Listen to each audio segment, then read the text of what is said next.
A cura que Deus realiza em nossa vida passa muitas vezes pela reorientação dos nossos caminhos. A cura pelo pensamento, que somente quando estamos curados do pensamento é que nós somos capazes de encaminhar soluções para os nossos problemas, ou até mesmo para reconhecer que estamos no caminho errado. As nossas enfermidades nos chegam pelo nosso pensamento, sobretudo nos dias de hoje em que nós pensamos tão mal, porque somos pouco estimulados a um pensamento mais profundo, mais abrangente. Tenho dito isso, você já me ouviu falar tantas vezes. É uma característica da pós-contemporaneidade, pós-modernidade, sei lá que nome nós podemos dar a nós nesse momento.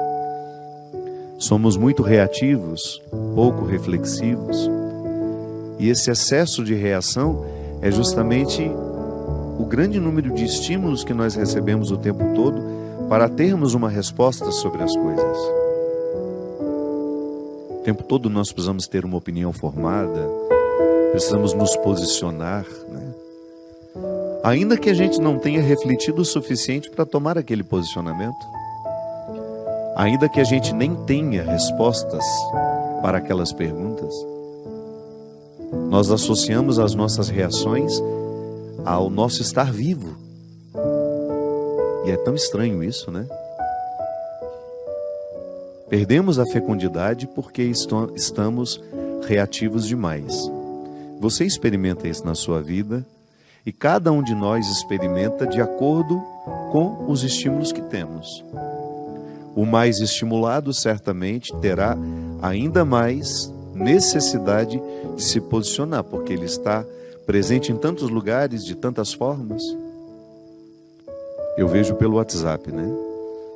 Se você participa de muitos grupos, o tempo todo você é estimulado a sentir raiva, a ficar em paz, depende do conteúdo do grupo, a dizer, a falar, a posicionar-se. E isso vai gerando um déficit dentro de nós.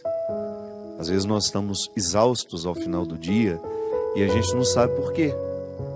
É um cansaço mental mesmo de ter dado conta de tantos estímulos, respostas a muitos estímulos.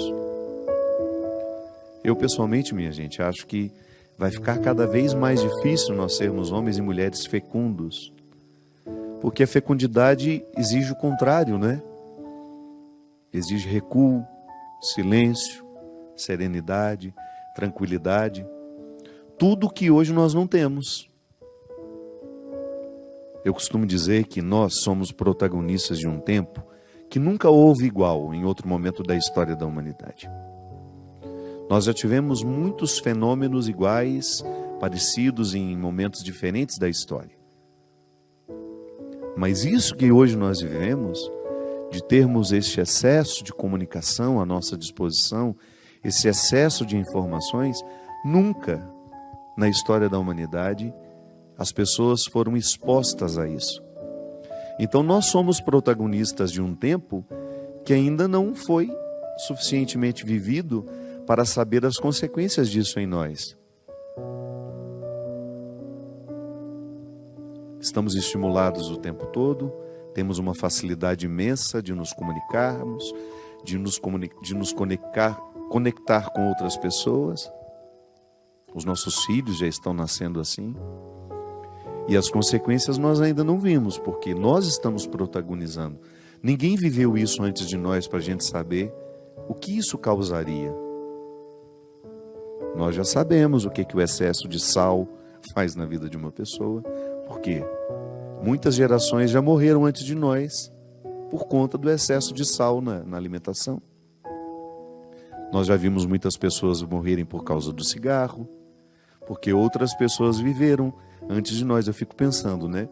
Até que a ciência chegou à conclusão, a associação do câncer com o tabaco, quantas pessoas, quantas gerações inteiras morreram sem saber que usar aquele cigarro, fumar aquele cigarro, estimularia células cancerígenas, produção de células cancerígenas.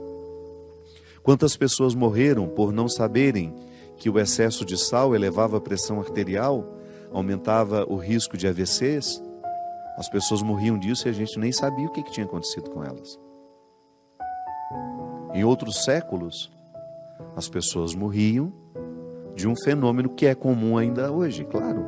As coisas não mudaram, o sal continua fazendo mal. Só que hoje nós somos conscientes, né? Já avançamos para compreender aquilo que foi vivido antes de nós, com os olhares auxiliados pela ciência. Então nós já sabemos que cigarro mata. Então se hoje eu acendo um cigarro, eu já acendo consciente do mal que ele me provoca. É por isso que é tão estranho, né? O vício é uma mobilização cerebral que nos faz esquecer dos malefícios daquilo que nós procuramos. Então, quando eu estou viciado numa determinada situação, eu fico cego para aquilo que é maléfico no que me vicia. É por isso que uma pessoa, mesmo estando consciente de que o cigarro faz mal, ela acende o cigarro mesmo assim. E continua alimentando um ciclo de morte, porque joga para dentro do corpo o tempo todo substâncias tóxicas que fazem mal. É estranho por que a gente escolhe isso, né? Mas faz parte. O álcool é a mesma coisa. Quantas pessoas morreram antes de nós? Consequências do álcool.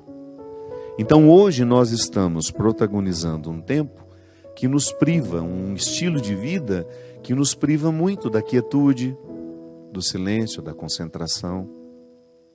Eu lhe desafio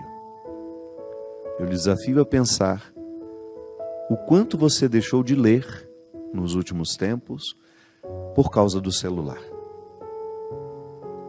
O celular rouba o nosso tempo que antes era da leitura.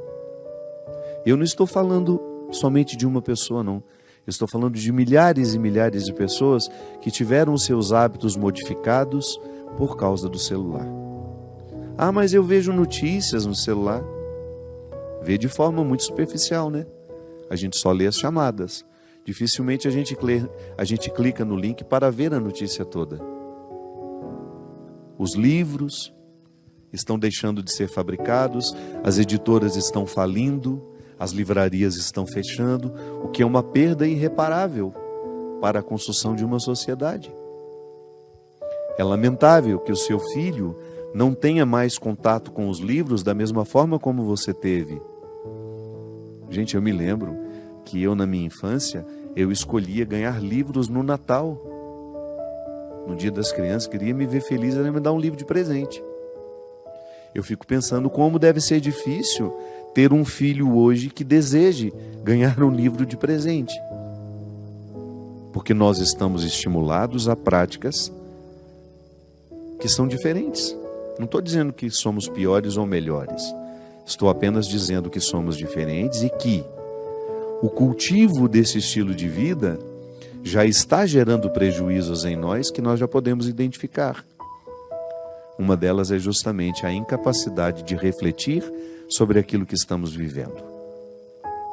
Acho que nunca fomos tão gado, tão mecânicos na condução de nossas vidas como nos dias de hoje. Eu, vida de gado, povo marcado, povo infeliz.